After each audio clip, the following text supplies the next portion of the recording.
美国每次推演涉台战争的时候都必输无疑，这早已成为不少网友共识的事情。但是最近美军高官却放言，下一次美军将获得优势，因为美军采用了新战术。据中时新闻网援引美国媒体的报道，美国参谋长联席副主席海顿近日公开放言，为了改变美国兵推涉台战争必输的结局，美国要改变指引美国数十年作战的战术，转而采用新战术，而这个新战术将会让美军获得优势。值得一提的是，对于之前美军为什么一直都以失败告终，海顿是用这样一句话来形容的：当我们在兵推的时候，咄咄逼人的红队永远都能在我们之前就清楚我们要做什么，以至于20年来我们一直都在输。也就是说，美国之所以输，原因是信息技术不过关。美国那些黑客组织难道是幻觉？当然，不管美国自己的信息技术究竟如何，就先来看看这位美军高官口中的新战术究竟是什么。毕竟想要在现代化战争中躲过美国说的那种强大信息技术的勘探，也不是一件容易的事。那么美军究竟想了什么法子来获得优势呢？海顿表示，从去年10月份开始，美军参谋长联席就在研究一种名叫扩散式机动的战术，这将会让美国海军在战争中迅速地运用各种现代化的军舰、战机、武器来进行作战，而他希望能够在2030年达成这个目标。新战术主要分为上下2个部分，第一部分有3小点，分别是冲突环境下的后勤、联合火力、联合全领域指挥管制。简单的说就是：第一，在后勤上利用火箭和太空舱来运输物资；第二，在火力上使用一个指挥架构，用虚拟的方式指挥所有军队，完成不需要集合就能把火力集中；第三，使用黑客来进行网络安全防御，保护机密资料信息。而关于下半部分，海顿表示，做到了以上3点，就才能获得之后的资讯优势，并且这才正是让美军可以在战争中胜利的法宝。这个战术说穿了，其实就是把几个老战术剥了皮抽了筋，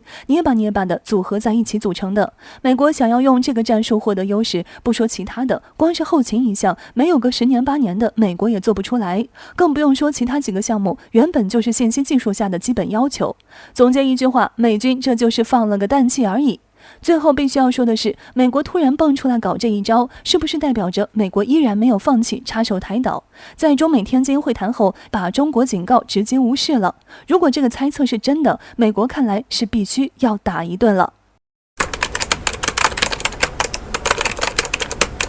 据美媒美联社在当地时间7月27号的消息，美军驻阿富汗空军部队的一名情报分析员哈尔在撤离阿富汗并返回国内后，突然向媒体人员泄露自己得知的至少11份标有绝密和机密级别的文件。由于这些文件的敏感性，部分资料第一时间被媒体公之于众。后来哈尔所公布的绝密文件其实根本就是美军指挥中心对麾下部队的数据记录，被泄露的数据还全都是在阿富汗进行无差别袭击的详细过程和结果资料。这些资料一经曝光，果断震惊了美国各界舆论。原来美军曾经为了测试无人机的攻击性，极为反人类的将阿富汗当地的平民也设为无差别的攻击目标，而这一切深深震撼了当时仍在空军服役的情报分析员哈尔。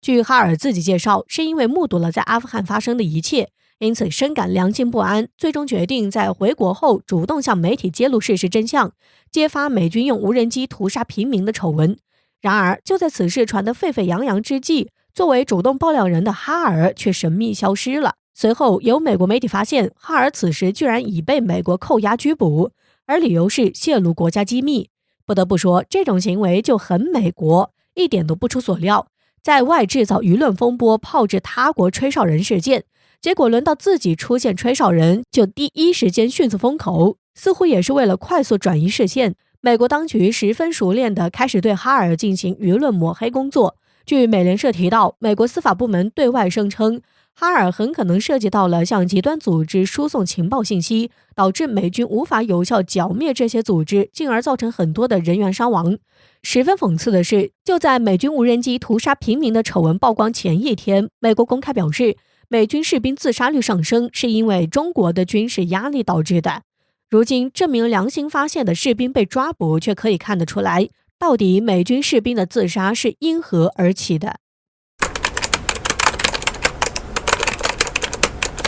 据美国军方背景的媒体《星条旗报》在当地时间7月27日的消息，美军五角大楼组成的最高军事咨询机构各军种参谋联合会议的核心领导人海顿上将，在近期对外披露，美军在去年10月份重新围绕台海冲突中美军全面介入对华开战的情况进行了一系列模拟。据报道，与此前多次中美冲突的模拟不同，美军在这一次修改了战术布置，参考了过去20年里美军的所有现代化作战经验，但最终的结果却让五角大楼陷入沉默。美国将为此付出大规模伤亡，不光无法达到战略目的，反而还会最终输掉这场战争。不过，因为具体的战术部署已经涉及到了军事机密，为此这个海顿上将并未进行丝毫透露。不过，美国另一家具有军方背景的媒体《防务新闻》在当天也详细对此事进行了报道。在报道中就提到，美军会失败的根源在于美军目前的所有战争经验。近几十年来，美军不论是对伊拉克还是对叙利亚的战争里，都拥有巨大的火力、科技、信息的碾压性优势，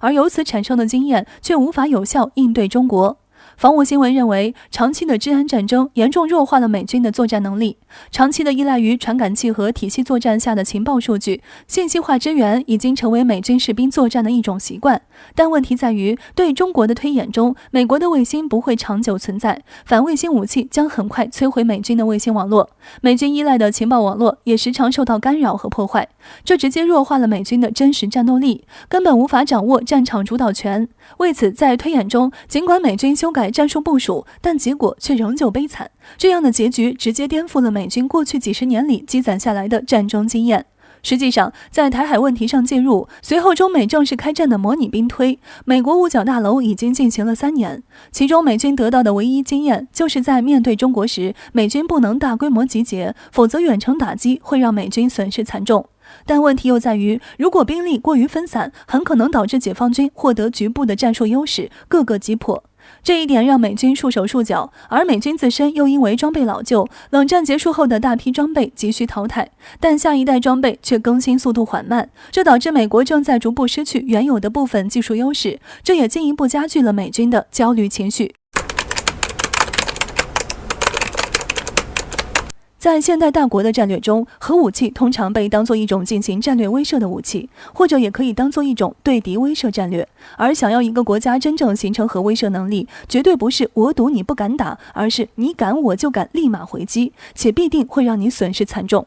就目前而言，形成核威慑一个重要的指标是核弹头数量，这也跟是否能进行2次核打击相挂钩。因此，一直将中国视为眼中钉、肉中刺的美国，自然格外关注中国的这一核威慑能力。早在不久前，美国国内就有声音称，中国在甘肃玉门地区新建了一个洲际弹道导弹发射基地，其中就包括大约120个导弹发射井。显然，美军这是在炒作中国核威慑问题，试图利用舆论坐实中国威胁论，从而将世界矛头对准中国。当然，更重要的目的是利用世界舆论风向，让中国被迫放弃加强核威慑建设。不过，对于美国口中的120个发射井，中方早有澄清，这实际上只是风力发电机组而已。不过，从美国再一次炒作中国核威慑问题上来看，其显然没有将中方的澄清放在心上。日前，《纽约时报》援引美国智库人员的话称，中国在哈密地区又新建了110个类似的发射井，相比上次而言，数量直接翻倍。看到这里，我们不禁疑惑，为何中方早已有过澄清，美国仍然死死抓住中国核威慑这一问题不放呢？